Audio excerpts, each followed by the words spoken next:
पाचोरा येथील एकत्व फाउंडेशन तर्फे विद्यार्थ्यांना मोफत पासच्या मागणीसाठी स्वाक्षरी मोहीम राबवण्यात आली। विदर्भ आणि मराठवाड्यात दुष्काळामुळे एसटी पास मोफतचे धोरण राबवले जात असताना खानदेशातही दुष्काळ असताना असे धोरण राबवले जात नाही। या प्रश्नाकडे लक्ष वेधण्यासाठी एकत्व फाउंडेशनचे अजय सिंग परदेशी यांच्या नेतृत्वाखाली स्वाक्षरी मोहीम राबवण्यात आली। त्याला प्रचंड प्रतिसाद मिळाला।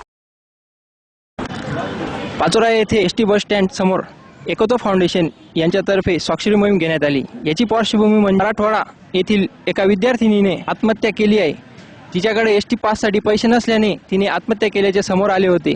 त्या पार्श्वभूमीवर परिवहन मंत्री यांनी मराठवाडा आणि विदर्भ येथे एसटी पास मोफत केली होती। खानदेशही दुष्काळग्रस्त असल्याने येथे एसटी बस मोफत करण्यात यावी या संदर्भात एकत्व फाउंडेशन यांनी स्वाक्षरी मोहीम राबवली आहे। या संदर्भात एकत्व फाउंडेशनचे अध्यक्ष अजय सिंग परदेशी यांच्याकडून आपण माहिती जाणून घेणार आहोत। सर्वप्रथम मी ध्येय न्यूजचे आभार मानतो, कारण की आम्ही एकत्व फाउंडेशन तर्फे विद्यार्थ्यांसाठी जे मोफत पाससाठी जे अभियान राबवतोय त्याचे यांनी सर्वप्रथम दखल घेतली, त्याबद्दल मी ध्येय न्यूजचे आभार मानून आमचं एकच सांगणं आहे सरकारला की जे त्यांनी मराठवाडा विदर्भात स्वतः या विद्यार्थ्यांनी आत्महत्या केली त्यानंतर त्यांनी जी स्कीम राबवली किंवा जो फायदा विद्यार्थ्यांना पोहोचवा हेतूने जो निर्णय घेतला तो फक्त मराठवाडा विदर्भ यासाठीच का घेतला, खानदेशसाठी का घेतला नाही। खानदेशच्या मागील 3 वर्षापासून 50 पैशापेक्षा आणेवारी कमी असून सुद्धा देखील यात खानदेशला का डावलण्यात आलं।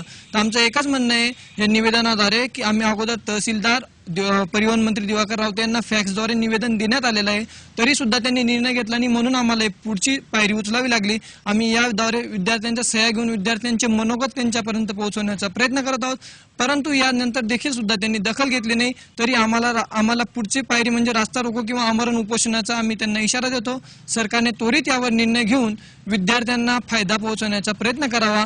आम्हाला जर असं वाटतं की सरकारने अजूनही जर शेतकऱ्यांचं हित बघत असेल तर अजून या निर्णयाला लाल फाईलींमध्ये न अटकवता यावर त्वरित निर्णय घेऊन शेतकऱ्यांना व शेतकरी पुत्रांना याचा लाभ मिळवून द्यावा, हीच आमची मागणी आहे।